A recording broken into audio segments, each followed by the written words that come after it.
हर रोज एक नई कहानी देखने के लिए चैनल को सब्सक्राइब करें और बेल आइकन दबाना ना भूलें। आयशा की बारात आ चुकी थी, लेकिन दूल्हा गायब था। घर में चारों तरफ मेहमानों की भीड़ के बीच आयशा अपनी माँ मीरा का दिया शादी का जोड़ा फेंकते हुए उससे बोलती है, मुझे नहीं करनी शादी, उसने अपना वादा तोड़ा, ना खुद आया ना मेरा जोड़ा लेकर आया, मुझे नहीं करनी शादी। माँ जाओ सबको बोल दो। आयशा तू पागल हो गई है, उसकी कोई मजबूरी रही होगी। देख बेटा ऐसा मत कर, बाहर सभी लोग आ चुके हैं, क्या इज्जत रह जाएगी हमारी जब लोगों को पता लगेगा कि लड़की बस एक छोटी सी वजह से शादी करने से मना कर रही है। आयशा अपनी माँ से लड़ रही होती है, तभी उसका फोन बजता है। आयशा एक खूबसूरत लेकिन जिद्दी लड़की थी। उसके स्वभाव में कॉम्प्रोमाइज करना था ही नहीं। उसको जो चाहिए होता उसके लिए वो कुछ भी कर गुजरती, और वो चीज उसे ना मिलने पर तो वो और भी ज्यादा बवाल मचाती।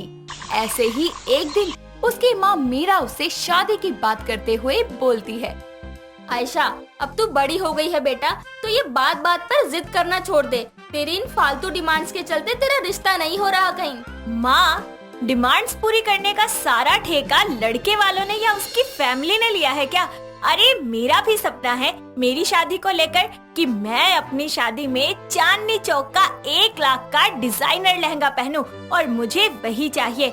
जो लड़का मुझे वो लहंगा दिला देगा मैं उससे शादी कर लूंगी। तू जानती है इतना महंगा लहंगा लेना किसी आम इंसान की बस की बात नहीं है। इससे भी महंगे महंगे लहंगे मिलते हैं, मैंने तो फिर भी बहुत सस्ता सा लहंगा मांगा है। और हाँ, मैंने अपनी शर्त बता दी है, अब जो लड़का मुझे 1 लाख का लहंगा दिला देगा मैं उससे शादी कर लूंगी। भगवान जाने ऐसा कौन सा लड़का आएगा तेरी जिंदगी में जो तुझे ये लहंगा दिलाएगा। आयशा की आंखों में उसकी शादी को लेकर एक ऐसा सपना था जिसको पूरा करना साधारण से लोगों के लिए तो नामुमकिन सा था। लेकिन उसको उम्मीद थी कि कोई तो ऐसा होगा जो उसके लिए चांदनी चौक से लहंगा बनवा कर लाके देगा। एक दिन आयशा अपने ख्यालों में खोई हुई सड़क पर चल रही होती है, तभी 2 लड़के बाइक से आकर उसका पर्स छीन कर चले जाते हैं। जिसके बाद आयशा चिल्लाते हुए बोलती है, चोर चोर पकड़ो। तभी सामने से बाइक पर आ रहा मयूर नाम का लड़का उन लड़कों की बाइक के आगे आ जाता है, जिसके बाद उनके बीच हाथापाई होती है। लेकिन अंत में मयूर आयशा का पर्स ले आता है और दोनों लड़के भाग जाते हैं। ये देखकर आयशा मयूर से बोलती है, थैंक यू सो मच, आज आपने मेरा पर्स चोरी होने से बचा लिया। थैंक यू से काम नहीं चलेगा मैडम, आपको मुझे एक कॉफी पिलानी पड़ेगी। आखिर हीरो की तरह बचाया है मैंने आपके पर्स को। अच्छा जी, चलो आपकी ये विश अभी पूरी कर देते हैं। यहाँ पास में ही एक कॉफी शॉप है, वहीं चलते हैं। जी जरूर, चलिए। मयूर और आयशा दोनों पास के ही एक कॉफी शॉप में जाते हैं, जहाँ दोनों साथ में बैठकर कॉफी पीते हैं और एक दूसरे से ढेर सारी बातें करते हैं। इसी बीच दोनों एक दूसरे से अपने अपने नंबर भी एक्सचेंज कर लेते हैं। जिसके बाद मयूर आयशा को उसके घर छोड़कर अपने घर चला जाता है। लेकिन उस दिन के बाद से दोनों की बातें और मुलाकातें बढ़ती जाती हैं, जिसके चलते मयूर आयशा को पसंद करने लगता है और एक दिन उसको अपने दिल की बात बताने के लिए उसी कॉफी शॉप में बुलाता है। फिर उसके सामने घुटनों के बल बैठकर हाथों में गुलाब का फूल लिए उससे बोलता है, मोहब्बत है कितनी तुमसे, कहो तो सारे जहां को बता दूं, तू कर दे हाँ एक बार, तेरे कदमों में आसमां बिछा दूं। अच्छा जी, बड़े रोमांटिक हो रहे हो। जब से तुमसे मिला हूँ बस तुम्हारा ही हो गया हूँ। आयशा, मैं तुमसे बहुत प्यार करता हूँ। Will you marry me? Mayur, मैं आपको कोई झूठी तसल्ली नहीं देना चाहती, लेकिन मैं ये शादी नहीं कर सकती। क्या? पर तुम मुझे पसंद नहीं करती, मुझ पर भरोसा नहीं करती? ऐसा नहीं है, लेकिन शादी को लेकर मेरा एक सपना है जो शायद तुम पूरा न कर पाओ। देखो, बात यह है कि पसंद तो मैं भी तुम्हें करती हूँ, लेकिन मुझे अपने सपने से ज्यादा प्यार है। जब तक मेरा वो सपना पूरा नहीं हो जाएगा मैं शादी नहीं करूँगी। ऐसा क्या सपना है तुम्हारा जो आज तक कोई पूरा नहीं कर पाया? आयशा अपने सपने के बारे में मयूर को बताती है कि उसको अपनी शादी के लिए चांदनी चौक से 1 लाख का लहंगा लेना है, जिसके बिना वो शादी नहीं करेगी। ये सुनकर मयूर थोड़ा सोच में पड़ जाता है और फिर आयशा का हाथ पकड़कर उससे बोलता है, आयशा, मैंने तुमसे सच्चा प्यार किया है, इसीलिए तुम्हारे इस सपने को भी मैं ही पूरा करूंगा। क्या तुम्हारे पास इतने पैसे हैं? फिलहाल तो नहीं, लेकिन तुम उसकी चिंता मत करो। मैं अपनी माँ को लेकर तुम्हारे घर आऊंगा शादी की बात करने, और साथ ही तुमको वादा करता हूँ कि हमारी शादी से पहले तुमको ये लहंगा ला कर दूंगा। मयूर ने आयशा को चांदनी चौक से 1 लाख का लहंगा लेने का वादा तो किया था, लेकिन घर आकर वो खुद इस सोच में पड़ जाता है कि इतने पैसे वो लाएगा कहां से। अगले दिन वो अपनी माँ के साथ आयशा के घर जाकर रिश्ता पक्का कराता है और 2 हफ्ते बाद की तारीख पक्की होती है। इसीलिए अब उसके पास सिर्फ 2 हफ्ते का समय था 1 लाख रुपए जमा करने के लिए, जिसके लिए वो अपने एक दोस्त मयंक के साथ मिलकर एक प्लान बनाता है और आसपास के मोहल्ले वालों से जागरण का झूठ बोलकर चंदा इकट्ठा करता है और लगभग पूरे मोहल्ले से पैसे लेने के बाद मयंक के साथ बैठकर गिनता हुआ बोलता है, यार मयंक, ये तो 15,000 ही हुए यार, अब भी 85,000 रुपए कम है। क्या करूं यार, तू मेरी थोड़ी मदद कर दे। देख भाई, मैं 14 से 15,000 की नौकरी करने वाला बंदा हूँ। इतने पैसे मेरे पास नहीं है। मैं ज्यादा से ज्यादा तुझे 20,000 दे पाऊंगा। यार फिर भी 65,000 कम है, कहाँ से लाऊं इतना पैसा? भाई तू खामखा इतना खर्च कर रहा है। जरूरी है क्या इस लड़की से शादी करना? यार जो लड़की शादी से पहले ही इतनी डिमांड कर रही है, वो शादी के बाद क्या करेगी? देख भाई, आयशा ने नहीं कहा कि मैं उसको ये चांदनी चौक का लहंगा दिलाऊं, लेकिन उसका सपना है कि वो अपनी शादी में वहीं का लहंगा पहने, तो मैं उसको ये खुशी देना चाहता हूँ और देकर रहूंगा किसी भी तरह। अपने दोस्त से मांग कर और चंदा इकट्ठा कर कर भी मयूर के पास 65,000 रुपए कम थे। ऊपर से शादी का दिन नजदीक आता है। आयशा का मयूर को रोज कॉल आता लहंगे के लिए और वो उसके सवालों को टालता रहता।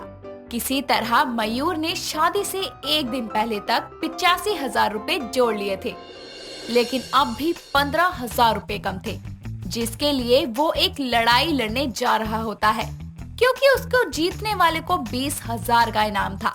लेकिन मयंक उसके साथ होता है और उसे रोकते हुए बोलता है, भाई ये तू क्या कर रहा है? जानता नहीं है इस फाइट में आने वाला पहलवान कितना ताकतवर है? तेरी हड्डियों का चूरमा बना देगा। कोई नहीं भाई, आज आर या पार, मुझे मेरी आयशा का सपना पूरा करना है। अरे भाई वो तुझे मार देगा। अरे जब तू जिंदा ही नहीं रहेगा तो सपना कैसे पूरा करेगा? मगर आयशा का सपना पूरा नहीं कर पाया तो जीकर भी क्या करूँगा? मयूर ने अपनी माँ से कहा था वो सीधा शादी पर आएगा, इसीलिए उसकी बारात बिना दूल्हे के ही आयशा के घर जाने को निकल जाती है। तो दूसरी तरफ मयूर अपनी जान की बाजी लगाकर 20,000 रुपए के लिए एक ताकतवर पहलवान से लड़ाई करता है और बुरी तरह घायल हो जाता है, लेकिन फिर भी वो लड़ना नहीं छोड़ता। ये हाल देखकर मयंक आयशा को कॉल करता है। आयशा अपनी माँ से लड़ ही रही होती है कि तभी उसका फोन बजता है, जिसके बाद वो देखती है कि मयूर के दोस्त मयंक का कॉल है और वो कॉल उठाकर बोलती है, तुमने कॉल क्यों किया मयंक? तुम्हारे दोस्त ने वादा तोड़ दिया, मेरे घर बारात भेज दी और खुद गायब है। ना ही मेरा चांदनी चौक का लहंगा लेकर आया, उसने अपना वादा पूरा नहीं किया। चुप हो जाओ आयशा और मेरी बात सुनो। तुम्हारे लहंगे के लिए मयूर ने अपनी जान दांव पर लगा दी। यहाँ वो अपनी मौत से लड़ रहा है। मयंक आयशा को सारी बात बताता है, जिसके बाद वो भागी भागी उस जगह पर आती है जहाँ मयूर होता है और अपनी आंखों के आगे उसको ऐसे पिटता देखकर वो बोलती है, मयूर मुझे माफ कर दो प्लीज, मुझे कोई चांदनी चौक का लहंगा नहीं चाहिए, मुझे सिर्फ तुम चाहिए। वापस आ जाओ प्लीज, ये लड़ाई रोक दो। नहीं आयशा, अब तुम्हारा मयूर या तो शादी के जोड़े के साथ आएगा या अर्थी पर। आयशा के रोकने पर भी मयूर नहीं रुकता, लेकिन उसके आने से मयूर को हिम्मत मिलती है, जिसके बाद वो अपने सामने वाले पहलवान को एक जोरदार मुक्का मारता है और जिसके कारण वो पहलवान गिर पड़ता है और फिर उठने लायक नहीं बचता। इसी के साथ मयूर वो फाइट जीत जाता है। तभी आयशा भागी हुई उसके पास जाती है और उसको गले लगाकर बोलती है, मुझे माफ कर दो, आज तुमने साबित कर दिया कि शादी के लिए चांदनी चौक का लहंगा नहीं बल्कि प्यार जरूरी है। मैं अपनी गलती के लिए बहुत शर्मिंदा हूँ। नहीं आयशा, हर लड़की का सपना होता है अपनी शादी को लेकर, तुम्हारा भी था, ये गलत नहीं है। और देखो मैंने पूरे पैसे जोड़ लिए, अब हमारी शादी में तुम चांदनी चौक का लहंगा ही पहनोगी। मयूर मार खाते हुए भी जीत जाता है और उसकी जीत ने आयशा के सपने को तो पूरा किया ही था, साथ ही साथ उसके सच्चे प्यार का सबूत भी दिया था।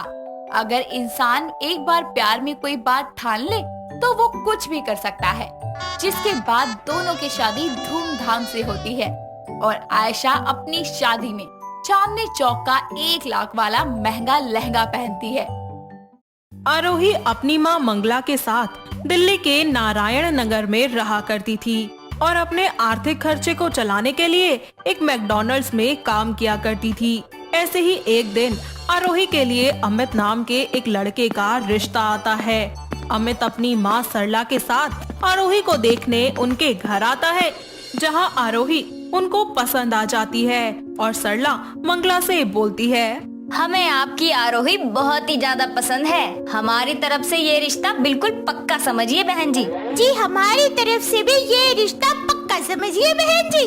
मगर वो क्या है ना कि मेरी आरोही जॉब पर जाती है, बर्गर बनाती है और वो शादी के बाद भी अपना काम करना चाहती है। देखिए मंगला जी, हम भी आपकी तरह एक मिडिल क्लास फैमिली से हैं और आप भी अच्छे से जानती हैं कि एक मिडिल क्लास फैमिली अपनी बहू को बाहर काम करने नहीं देती। और वैसे भी अमित की बहुत अच्छी नौकरी लग चुकी है, तो आरोही को बाहर काम करने की कोई जरूरत नहीं है। ठीक है, मैं काम नहीं करूँगी और वैसे भी मेरे घर परिवार वालों की खुशी में ही मेरी असली खुशी है। क्या उच्च विचार हैं। अब तो ये रिश्ता पूरी तरह से पक्का ही समझिए बहन जी। बस कोई बढ़िया सा मुहूर्त निकलवा लो और हम अपनी आरोही को अपने घर ले जाना चाहते हैं। सरला आरोही से मैकडी जाने के लिए मना कर देती है और आरोही उसकी बात मान लेती है, जिसके बाद अमित और आरोही का रिश्ता पक्का हो जाता है और आरोही मैकडी जाकर अपना रिजाइन लेटर दे देती है और कुछ ही दिनों में उन दोनों की शादी हो जाती है। शादी के बाद आरोही अपने ससुराल की सारी जिम्मेदारियों को बखूबी संभाल लेती है और एक दिन अपनी सास और अपने लिए लाजवाब बर्गर बनाती है और अपनी सास से कहती है, माँ जी ये मेरा स्पेशल बर्गर है जो मैंने आज आपके लिए बनाया है। आपको पता है मुझे और भी कई तरीके के बर्गर बनाने आते हैं, जैसे cheese burger, veg burger, non veg burger और भी कई तरीके के। और बर्गर मेरे फेवरेट फूड में से एक है। बहू झूठ नहीं बोलूंगी मैं, तूने बर्गर बहुत ही ज्यादा अच्छा बनाया है। लेकिन तू मुझे कितना भी मक्खन लगा ले बर्गर खिला खिला के, लेकिन मैं तुझे ये बर्गर का काम करने नहीं दूंगी। हाँ माँ जी आपको कोई गलत फहमी हो रही है। वो तो मुझे बर्गर बहुत पसंद है, इसीलिए मैं आपको बता रही थी और इसीलिए तो मैं मैकडी में जॉब करती थी ताकि मैं बर्गर बनाना सीख भी सकूं और खा भी सकूं। तूने क्या और क्यों और किस लिए किया था मुझे इससे कोई मतलब नहीं है बहू। और हाँ, मेरे घर में कल से बर्गर नहीं दिखना चाहिए, समझी। सरला आरोही को बर्गर के लिए ताने मार ही रही होती है कि तभी वहाँ पर अमित आ जाता है और बर्गर देखकर उसको खाने लगता है और आरोही की तारीफें करते हुए बोलता है, अरे वाह आरोही, क्या बर्गर बनाए हैं। और माँ आप होगी आरोही को उसके टैलेंट के लिए सुना रही हो। अरे ये बर्गर बनाना कोई टैलेंट की बात है क्या? इसमें बनाना ही क्या है, कुछ तो नहीं है इसमें। कुछ कच्ची पक्की सब्जियां लगा दो और वो ब्रेड सा लगा दो, बन गया बर्गर। यही तो टैलेंट है माँ। इंसान यहाँ पकी सब्जी खाना पसंद नहीं करता और बर्गर में उन सब्जियों को डालकर उन्हें खिलाना, यही तो टैलेंट की बात है माँ। अरे इसमें कौन सी बड़ी बात है, ये तो तेरी माँ भी कर लेगी।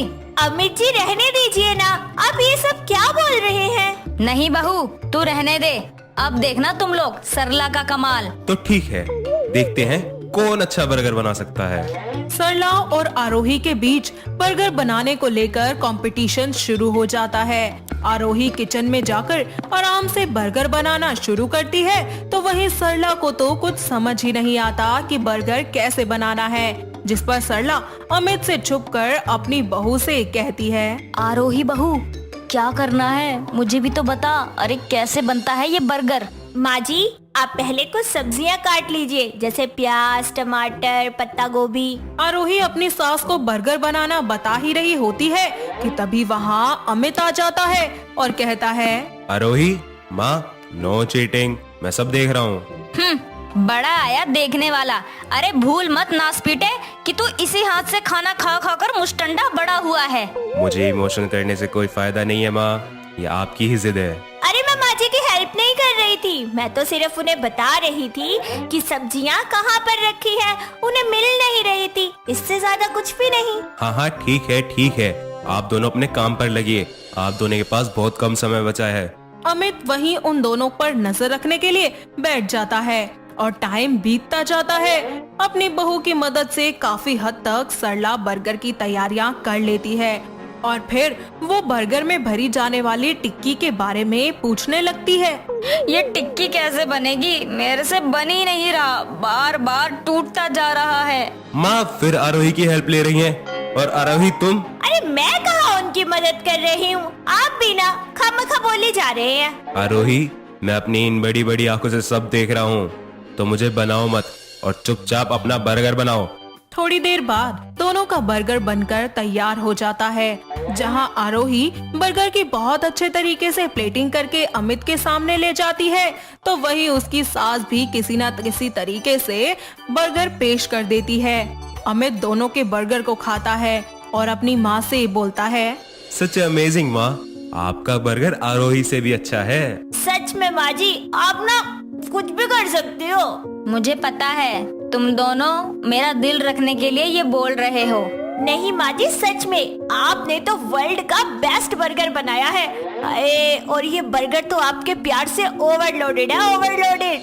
इतना बोलकर अमित और आरोही दोनों ही सरला का बनाया हुआ बर्गर खाने के लिए बच्चों की तरह लड़ने लगते हैं। तो वहीं ये सब देखकर सरला खुद ही अपना बर्गर उठाती है और उसको चखती है और उसे पता चलता है कि ना तो उसके बनाए हुए बर्गर में नमक है और ना ही कोई मिर्च। और फिर उसके बाद जब वो अपनी बहू का बनाया हुआ बर्गर चखती है तो उसे वो बहुत ही ज्यादा बेहतरीन लगता है और स्वाद में भी बहुत लाजवाब, जिसके बाद उसकी आंखों में आंसू आ जाते हैं और वो अपनी बहू से कहती है, मुझे माफ करना बहू, ये जानते हुए भी मैंने ऐसा किया कि तुझे बर्गर कितना पसंद है और तू कितना अच्छा बर्गर बना लेती है, फिर भी मैंने तेरे साथ ऐसा किया। पर मैं आज बहुत खुश हूँ बहू कि मुझे तुझ जैसी बहू मिली है और अमित जैसा बेटा, और तुम दोनों ने मेरा दिल रखने के लिए मेरे बेस्वाद बर्गर को कितना टेस्टी और अच्छा बर्गर कहा।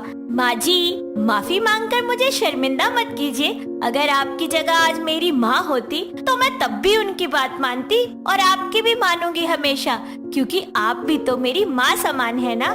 इन सास बहू के प्यार में मुझे मत भूल जाना, भूलो मत, ये सब मेरी वजह से हुआ है। अपनी तो साला को इज्जत ही नहीं है, सब किया मैंने और मुझे ही साइड कर दिया। नालायक, कैसी बातें कर रहा है तू? अरे तू तो मेरा लाडला है, मेरा जिगर का टुकड़ा है, मेरा बेटा है तू, तुझे कैसे भूल सकती हूँ? अरे आप तो मेरी जान है जानू, आपके जैसा पति मेरे अलावा किसी को ना मिले, और आपके जैसी सासू माँ भी। वो कहते हैं ना कि भगवान भला सबका करे, बस शुरुआत मुझसे करे। अपनी बहू का खुद के लिए इतना ज्यादा प्यार देखकर वो अपनी बहू से माफी मांगकर उसे अपने गले से लगा लेती है और आरोही भी अपनी सास के सारे ताने भूलकर उसे दिल से माफ कर देती है और सब एक साथ एक फैमिली की तरह रहने लगते हैं। जिसके बाद अपने पति और अपनी सास की मदद से आरोही एक छोटा सा फूड कॉर्नर खोलती है, जहां पर वो अपने हाथों के बनाए हुए अलग अलग तरीके के बर्गर बेचना शुरू करती है और धीरे धीरे उसके बर्गर बहुत ही ज्यादा फेमस हो जाते हैं और साथ ही वो अपने घर की जिम्मेदारियां भी बहुत बखूबी निभाती है और फिर सभी लोग एक साथ मिलकर खुशी खुशी रहने लगते हैं। दोस्तों, अगर आपको ये कहानी पसंद आई तो इसे लाइक करें, शेयर करें और कमेंट करके बताएं कि कहानी में आपको सबसे अच्छा क्या लगा।